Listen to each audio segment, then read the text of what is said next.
오늘 약간 좀 불편한 주제 가지고 얘기를 좀 해볼까 합니다. 우리가 이제 검색하다 보면 대부분 이제 광고성 글들을 많이 보게 돼요. 그런 글들 보면 마치 하이프가 이제 구매 치료인 것처럼 모든 자궁, 근종, 자궁, 성근증에 다 치료가 되는 걸 좀 설명해 놨는데 사실은 모든 치료에 좀 한계가 있고 하이프의 어떤 한계점이 있어요, 분명히. 이제 거기에 관해서 좀 설명을 해보고 싶습니다.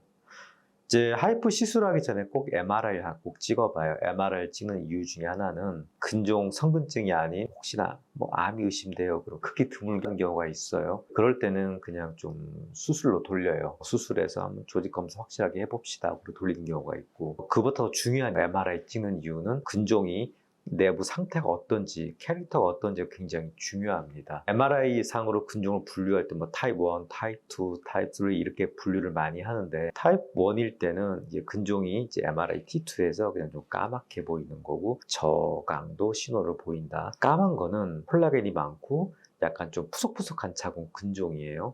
그래서 이런 근종 같은 경우는 시술하기 굉장히 쉬워요. 마른 장작과 같아서 이제 하이프 열 에너지에 그냥 쫙 잘 괴사가 돼요. 그럼 타입 2는 이제 조금 하얀 거, 뭐 그래도 타입 2까지는 좀 괜찮아요. 이제 타입 3 정도 되면은 이제 요 하얀 정도가 좀 심해서 보통 우리가 이제 MRI 찍어 보면은 자궁 근육층보다는 좀 더 까맣게 보이는 게 정상인데 그보다 더 하얗게 확 뜨는 경우가 있어요.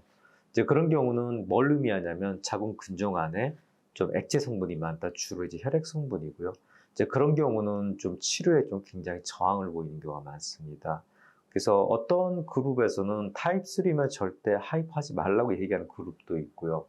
이제 보통 저희가 많이 속해 있는 그룹에서는 타입 3일 때는 좀 하이프 치료를 좀 지양하자. 요건 좀 어려울 수도 있다. 이렇게 얘기를 합니다. 그래서 타입 3는 하이프에 적합하지 않을 수도 있다. 그래서 MRI 꼭 찍어봐야 되고요. 그 다음에 이제 MRI 조영제 영상을 꼭 찍어봐요. 조영제 영상은 이제 MRI에 혈류를 통해서 이제 우리가 조영제 쭉 지나가게 하고, 이제 피가 많이 이제 통과하는 곳은, 피가 많이 몰려있는 곳은 그 조영제가 이제 하얗게 그렇게 보이고, 피가 별로 안 가는 곳은 좀 회색, 아예 피가 안 가는 곳은 검게 이렇게 보입니다. 그래서 조영제 영상이 중요한 이유는 뭐냐면, 진짜 혈류 상태가 어떤지를 좀 보여주는데, 이 조영제가 굉장히 균일하게 하얗게 먹는 경우는 이제 좀 하이프가 좀 어렵다. 왜냐? 피가 많으니까 이제 열로 치료하기 어렵다. 마치 젖은 장작과 같아서 잘 괴사가 되지 않는다. 이렇게 얘기를 해요. 그래서 MRI 찍어봤는데 타입 3다. 그리고 조영제 영상에서 굉장히 균일하게 하얗게 염색이 된다. 그러면 웬만하면 하이프하지 마세요. 이렇게 돼 있습니다. 그래서 꼭 하이프 시술하기 전에 MRI를 찍어보고 이게 적합한지 안 한지를 확인해 보는 게 중요합니다. 그래서 하이프에 적합하지 않다면 다른 치료 방법을 고민하거나 아니면 저한테 오시면 돼요.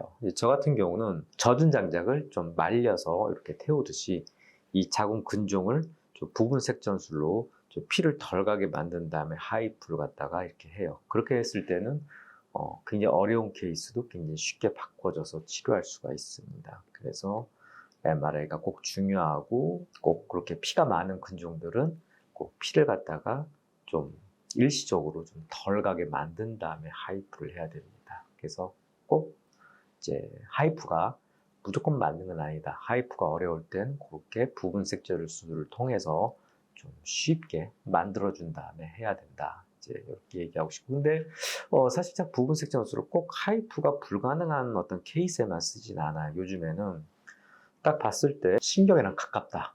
또는 너무 크다.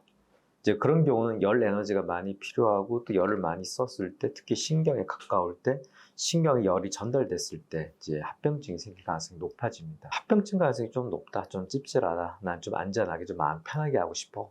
그럴 때는 부분 색전술을 걸어서 이제 열을 갖다 거의 쓰지 않고 보통 이제 다른 센터에서 쓰는 것보다 한 4분의 1 또는 굉장히 적을 때 한 8분의 1 정도 굉장히 작게 씁니다.